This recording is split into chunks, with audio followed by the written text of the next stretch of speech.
दापुर नाम का एक छोटा सा अविकसित गांव था। गांव का विकसित विकास नहीं मतलब गांव में रहने वालों का विकास नहीं।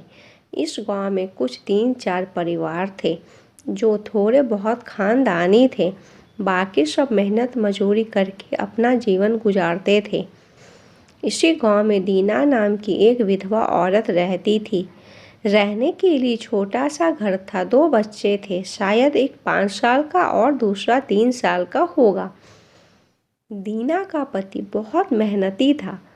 वो दीना को किसी चीज़ की कमी महसूस नहीं होने देता था या कैसे भी हालातों में साथ नहीं छोड़ता था। कैसे भी परिस्थिति हो, दोनों साथ मिलकर सामना करते थे। पर कौन जाने किस पर कौन सा अनर्थ कब आ जाए। दीना के जीवन में ऐसी घटना घटी कि उसी घटना ने दीना के पति को दीना से छीन लिया। दीना को पति के गुजरने के बाद ऐसा लगने लगा कि मैं जिंदा तो हूँ पर मुझ में जान नहीं है।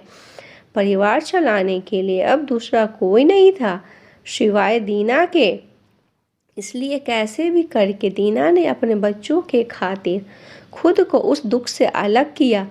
कुछ दिन बाद घर में जो था वो समाप्त हो गया। अब खुद क्या खाए और अपने छोटे बच्चों को क्या खिलाए, ये समस्या उसके सामने खड़ी हो गई। बच्चों के लिए दीना को अभी कुछ काम करना ही था। इसलिए दीना अपने दोनों बच्चों को साथ में लेकर जहाँ काम मिलता वहीं जाया करती थी और दिन भर मेहनत करके जो भी मजूरी मिलती उससे अपना और अपने बच्चों के पेट भरती थी। ऐसा ही समय बीतता गया और चलता रहा। लेकिन एक दिन दीना को शरीर में थोड़ी कमजोरी महसूस हुई। फिर भी वह काम पर गई। ऐसे ही 2-3 दिन दीना पर काम कर सो जाती, लेकिन उसकी शरीर की कमजोरी कुछ ठीक नहीं हो रही थी, बल्कि और बढ़ती जा रही थी। ऐसे में काम पर जाना दीना के लिए कठिन हो गया। दीना बहुत चिंतित रहने लगी, अगर काम पर नहीं गई तो मेरे बच्चे भूखे मर जाएंगे। उसी चिंता ने दीना को और कमज़ोर कर दिया। इतनी कठिन कि उठने बैठने के लिए लकड़ी का सहारा लेना पड़ता। इस कारण उसके बच्चे भूखे मर रहे थे। खाने को कुछ न मिलने के कारण और अपने बच्चों को भूखे मरते देखकर वह लकड़ी की सहायता से आज यहाँ से कुछ मांगा तो अगले दिन दूसरी ओर से कुछ मांग के अपने बच्चों को खिलाती, पर खुद भूखी सो जाती थी। ऐसे ही एक दिन वह खुद जा ना सकी थी, इसलिए अपने बच्चे को समझा के खाने के लिए कुछ मांगने के लिए गांव में भेज देती है। कुछ समय बाद बच्चे 2 चपाती और थोड़ी सी सब्जी लेकर लौटते हैं। 2 चपाती से 3 जन तृप्त कैसे होंगे, इसलिए वे 2 चपाती दोनों बच्चों को खिला देती है।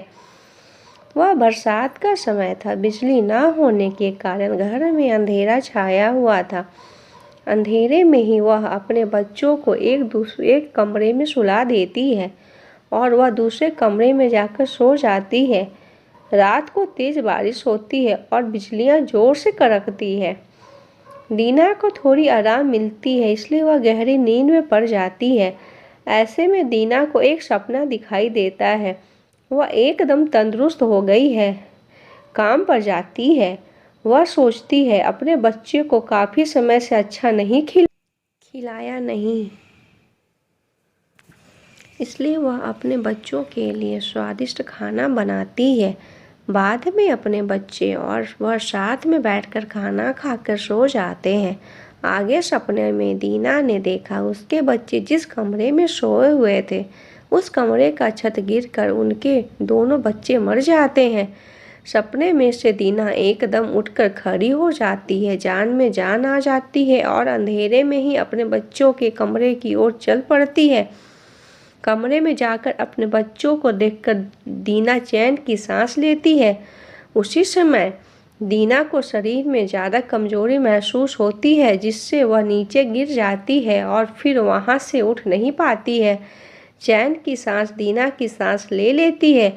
दोस्तों, यही होती है माँ की ममता, जो मरते दम तक अपने बच्चों के खातिर जीने का जुनून रखती है।